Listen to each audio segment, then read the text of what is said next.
तो दोस्तों PM Ujjwala gas cylinder योजना के तहत फ्री में गैस सिलेंडर मिलना शुरू हो चुके हैं। लेकिन इसी बीच इस योजना को लेकर एक बड़ा अपडेट है वो किया गया है। अगर ये काम आप नहीं करते हो तो आपको ये फ्री वाला गैस सिलेंडर वो नहीं मिलेगा। जी हां, इसलिए जो वीडियो है जो आवेदन कर चुके हैं उनके लिए भी खास होने वाली है, और जिन्होंने अभी तक आवेदन नहीं किया है, इस योजना का लाभ उठाना चाहते हैं यानी फ्री में ये गैस सिलेंडर लेना चाहते हैं, SC, ST, OBC, general, EWS category वालों को कैसे आसान तरीके से उज्ज्वला गैस कनेक्शन योजना के तहत फ्री में ये गैस सिलेंडर मिल सकता है, इसके बारे में आपको जानकारी देने वाला हूं। इसलिए जो वीडियो है आप सभी के लिए बहुत खास होने वाली है, क्योंकि देखने में ऐसा है कि काफी सारे जो मेरी तरह क्रिएटर होते हैं वो आपको गलत जानकारी देते हैं। इसलिए गलत जानकारी से बचने के लिए मेरे साथ है वो आप जुड़े रहेगा। नमस्कार साथियों, मैं हूं आपका अपना साथी राजगुरु। तो दोस्तों शायद आपको पता होगा कि थोड़े दिन पहले पीएम उज्ज्वला गैस कनेक्शन योजना के तहत है फ्री में गैस सिलेंडर प्राप्त करने के लिए आवेदन है वो मांगे गए थे। ये आवेदन दो तरीके से मांगे गए थे, ऑफलाइन भी आप आवेदन कर सकते थे और ऑनलाइन भी कर सकते थे। और जब ये आवेदन प्रोसेस शुरू हुई तो काफी सारे साथियों ने इसके लिए आवेदन भी किया था और फिलहाल भी इसके आवेदन प्रोसेस है वो शुरू हो रखी है। लेकिन जिन्होंने आवेदन कर दिया उनके लिए सबसे पहले सबसे बड़ा अपडेट ये है कि दोस्तों क्या होता था अब तक, यहां पे जब भी आप इस योजना के लिए आवेदन करते थे, आवेदन करने के बाद आपको केवाईसी है वो करवानी पड़ती थी, और ये केवाईसी आपके आधार कार्ड के जरिए होती थी। आपके आधार नंबर पे एक ओटीपी आती थी, उस ओटीपी के जरिए आपकी केवाईसी कंप्लीट हो जाती थी। लेकिन यहां पर अब इस केवाईसी को लेकर बड़ा अपडेट किया गया है। अब अपडेट ये किया गया है कि अब आपको ये जो केवाईसी है बायोमेट्रिक है वो करवानी पड़ेगी, यानी इसके लिए आपको व्यक्तिगत है संबंधित जो भी गैस एजेंसी है वहां पे आपको जाना पड़ेगा और अंगूठा लगा के बायोमेट्रिक लगा के आपको केवाईसी करनी पड़ेगी, तभी आपको ये फ्री में गैस सिलेंडर है वो मिलने वाला। अब दोस्तों यहां पे देखिएगा, जब भी आप केवाईसी करवाने के लिए जाओ तो कुछ दस्तावेज आपको साथ में वो लेके जाने, और ये दस्तावेज हैं दोनों ही प्रकार के जो हमारे साथी हैं उनको लेके जाने हैं, जो अभी नए आवेदन करने जा रहे हैं या फिर जो आवेदन कर चुके हैं। एक तो शायद आपका भरा हुआ आवेदन फॉर्म तो शायद आपने जमा ही करवा दिया होगा, उसके साथ यहाँ पे देखिए एक ई-केवाईसी का फॉर्म आता है वो भी आपको साथ में लेके जाना है, एक राशन कार्ड जो कि सबसे कंपलसरी है साथ में लेके जाना है, एक आपका बैंक खाता, बैंक पासबुक साथ में लेके जानी है, आपके जो मेंबर है परिवार के अंदर सबके आधार कार्ड है आपको लेके जाना है, और जिसके नाम से ये आवेदन किया है उसका तो आधार कार्ड आपको लेके जाना है, और साथ में जिसके नाम से आपने आवेदन किया है उसको आपको साथ में लेके जाना है केवाईसी के लिए। ठीक है, ये डॉक्यूमेंट आपको लेके जाने हैं और फिर आपकी केवाईसी करवानी है, आपका काम बन जाएगा और उसके कुछ दिन बाद है आपको ये फ्री वाला गैस सिलेंडर वो मिल जाएगा। ठीक है, ये तो है पुराने वाले आवेदन के लिए। अब नए आवेदन की प्रोसेस में आपको यहां पे बताता हूं, क्योंकि बहुत सारे ऐसे साथी हैं वो भी चाहते हैं कि हम इस योजना के तहत फ्री वाला गैस सिलेंडर लेना चाहते हैं, लेकिन हमें समझ में नहीं आ रहा हम कैसे आवेदन करें, कौन से कैटेगरी के आवेदन कर सकते हैं, क्योंकि यहां पे दिशा निर्देश में लिखा हुआ है कि एससी, एसटी है या फिर अति पिछड़े वर्ग से जो परिवार हैं या फिर चाय बागान खलियानों में काम करने वाले परिवार हैं, ऐसे परिवार को यहां पे है इस योजना का लाभ वो मिलता है। लेकिन यहां पे दोस्तों एक जानकारी मैं आपको बताना चाहूंगा, देखिए ये ओबीसी, जनरल कैटेगरी और ईडब्ल्यूएस कैटेगरी वाले जो परिवार हैं उनको भी ये मिलता है, क्योंकि यहां पे देखिए बहुत सारे ऐसे क्रिएटर हैं जो आपको गलत जानकारी दे रहे हैं। क्योंकि मेरे देखने में ऐसा है कि कई ई मित्र वाले हैं ऑनलाइन आवेदन भर देते हैं कि भैया आपका काम कंप्लीट हो गया, आपको गैस सिलेंडर मिल जाएगा, लेकिन थोड़े दिन बाद में पता चलता है कि यार हमें तो ये सिलेंडर नहीं मिल रहा। क्या कमी रह गई? क्योंकि कमी रह गई आपकी कैटेगरी की। दोस्तों देखिए इनके दिशा निर्देशों की बात करें तो यहां पर एक शब्द आया, एक लाइन आई है 14 सूत्री, यानी 14 नियम अलग हैं। इन नियमों के दायरे में यदि आप आते हैं तो आप यदि ओबीसी, जनरल या फिर ईडब्ल्यूएस कैटेगरी से हैं तो आपको ये मिल सकते हैं। तो सबसे पहले वो 14 सूत्री नियम मैं आपको बताता हूं कि कौन कौन से हैं। बहुत ही कम क्रिएटर इस बारे में आपको शायद जानकारी देते होंगे, तो यहां पे सुन लीजिएगा आप।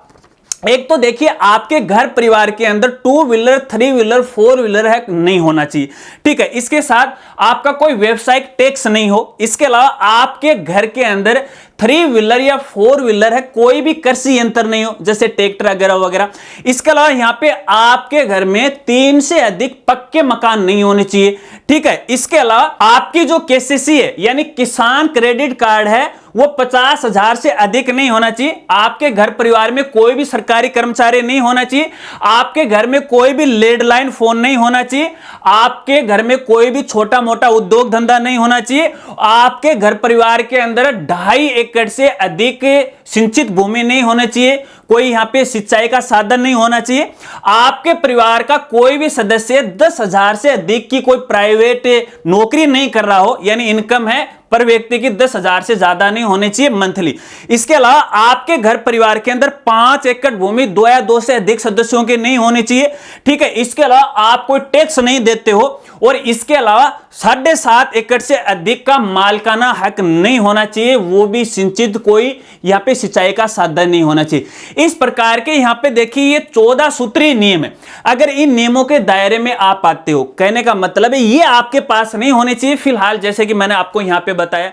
अब तकरीबन ये देखने को मिलता है कि अपने घरियार में तो यार 2 व्हीलर तो मिल ही जाता है, मोटरसाइकिल तो मिल ही जाती है और किसी किसी के तो 4 व्हीलर भी मिल जाता है। अब यार घर परिवार के अंदर शायद कोई व्यक्ति है यहां पे मंथली 10,000 रुपए तो कमाता ही होगा और लैंडलाइन फोन तो शायद वो नहीं मिलेगा। केसीसी है वो भी लगभग मेरे हिसाब से 50,000 से अधिक है, वो मिल जाएगा।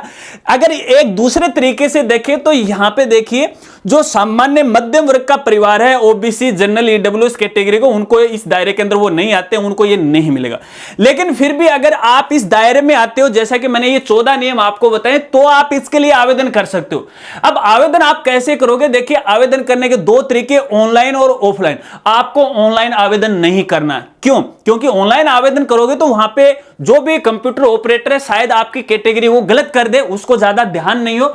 फिर जैसे आप नजदीकी यहां पे गैस एजेंसी में जाओगे तो वहां कैटेगरी मिसमैच हो जाएगी और फिर आपका आवेदन फॉर्म है वो भरा नहीं जाएगा। ऐसे में आपका एक नॉर्मल गैस कनेक्शन आपको मिलेगा, तो ध्यान रखना। तो ये आपको ऑफलाइन ही आवेदन करना है, यानी जिस भी गैस एजेंसी का आप सिलेंडर लेना चाहते हो, जैसे एचपी है, इंडियन है, जो भी आपके नजदीक गैस एजेंसी है वहां पे ऑफलाइन आवेदन फॉर्म आपको लेके जाना है और एक जो केवाईसी का फॉर्म वो आपको लेके जाना है और साथ में 2 फोटो। हाँ, ये जो 2 फोटो है सबके लिए, चाहे वो पुराने आवेदन वाले हो या नए आवेदन वाले हो, ठीक है। राशन कार्ड है आपका, बैंक खाता, पासबुक है, आधार कार्ड है और सभी सदस्यों के आधार नंबर आपको साथ में लेके जाना है और व्यक्तिगत जिस महिला के नाम से है आप ये कनेक्शन लेने जा रहे हो उसको तो आपको साथ में लेके जाना है, ठीक है। फिर आप यहां पे आवेदन कर सकते हो और आवेदन करने के बाद है आपकी प्रोसेस है वो शुरू हो जाएगी। अब यहां पे देखिए आपका शायद ये सवाल हो सकता है कि हमने पहले आवेदन कर दिया, हमारा सारा काम कंप्लीट हो चुका है, लेकिन अभी तक भी हमें तो ये फ्री वाला गैस कनेक्शन नहीं मिला।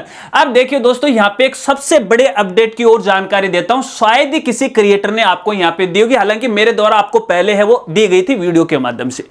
देखिए जैसे ही अपने राजस्थान की बात करें, जैसे महंगाई राहत कैंप लगे थे और उज्ज्वला गैस कनेक्शन योजना के तहत यहां पे राजस्थान सरकार के द्वारा सब्सिडी दी गई थी, यानी 500 रुपए में आपको ये सिलेंडर मिल रहा था। तो आम जनता ये सोच रही थी यार मैं भी ये गैस कनेक्शन ले लूं, इसके लिए उन्होंने जल्दी जल्दी यहां पे ऑनलाइन या ऑफलाइन आवेदन है वो कर दिए। अब भैया यहां पे देखिए सबसे बड़ी बात ये है, जो सबसे बड़ा अपडेट आया कि यहां पे सरकार के पास चौंकाने वाले आंकड़े आए। चौंकाने वाले आंकड़ों से मतलब यह है कि आवेदन इतनी तादाद में आए कि सरकार भी यहां पे चौंक गई है कि यार इतने गरीब लोग कैसे होंगे। अगर सामान्य तौर पे देखा जाए तो ये जो योजना है गरीब परिवार के लिए, जिनके यहां रहने के लिए घर नहीं है, खाने के लिए उनके पास रोटी नहीं है, ऐसे जो गरीब तबके के जो परिवार हैं उनके लिए। लेकिन भैया मेरे जैसे भी दौड़ दौड़ के इसके पीछे हैं वो भागने लगे। अब होगा क्या अगर आप आवेदन भी कर देते? तो यहां पे देखिए जिला कलेक्टर महोदय के द्वारा प्रत्येक आवेदन को जांच करेगा, वो उसकी चेकिंग की जाएगी। वो चेकिंग कैसे भी कर सकता है, आपके घर कोई कैंडिडेट भी है वो भेज सकते हैं, कोई सरकारी कर्मचारी भी वो भेज सकते हैं, या फिर वैसे भी ऑनलाइन डेटा आपका देख के वो चेक कर सकते हैं कि वाकई में ये जो परिवार है, इस कैंडिडेट ने जो आवेदन किया वो इस श्रेणी में आता है कि नहीं आता है। या तो वो SC ST घुमंतु या फिर अति पिछड़े वर्ग से हैं, तो ऐसे परिवार तो नॉर्मली उनको मिल जाता है। लेकिन बात करें यहाँ पे OBC जनरल और ईडब्ल्यूएस कैटेगरी की, तो भैया इनकी तो जांच होनी है। अब आवेदन करते आपको नहीं मिलेगा। अगर जांच में आप सही पाए जाते हो, नियमों का आप फॉलो करते हो, तो शायद आपको एक गैस सिलेंडर मिल सकता है। लेकिन फिर भी एक और खास जानकारी मैं आपको देना चाहूंगा, जब भी आप इस योजना के लिए आवेदन करो तो आपको ऑफलाइन आवेदन करना है संबंधित गैस एजेंसी में जाके, क्योंकि वो अपने ही अनुसार आवेदन करते हैं। वो भी ये चाहते हैं कि यार अपने आसपास के लोगों को है इस योजना का लाभ मिलना चाहिए, तो वो अपने लेवल पे है आपको उस कैटेगरी में वो डाल देते हैं। उनके डालने से आपकी कैटेगरी चेंज नहीं होती है, लेकिन आपसे ज्यादा नियम वो जानते हैं एजेंसी वाले, तो इसलिए आपको ऑफलाइन आवेदन है वो करना चाहिए।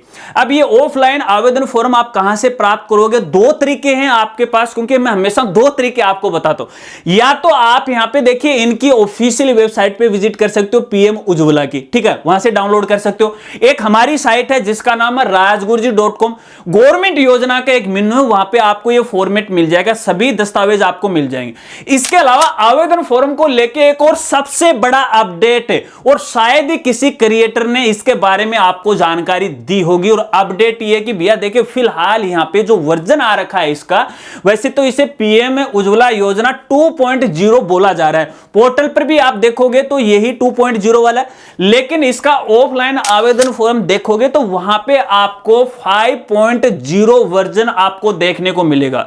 लेकिन आप संबंधित गैस एजेंसी के पास से ये ऑफलाइन आवेदन लेते हो या ई मित्र वालों से आवेदन लेते हो, तो भैया वो आपको 2.0 वाला आवेदन ही देते हैं। अब आप ये कह सकते हो कि दोनों में फर्क क्या है? भैया फर्क कुछ नहीं है, समय के अनुसार फॉर्म को अपडेट किया गया, जानकारी सेम की सेम है, थोड़ा बहुत फेरबदल वो किया गया। देखिए आवेदन आप दोनों तरीके से कर सकते हो, 2.0 वाले से पुराना जो फॉर्मेट है और 5.0 वाले जो नया फॉर्मेट है, कोई दिक्कत आपको नहीं आने वाली। लेकिन फिर भी मैं आपको कहना चाहूंगा, जब यार विभाग अपडेट करता है तो आपको भी समय के साथ वो अपडेट रहना चाहिए, जिस प्रकार से मैं अपडेट रहता हूं। तो भैया 5.0 वाले को मैं यहां पे आवेदन फॉर्म को आपको रिकमेंड करूंगा।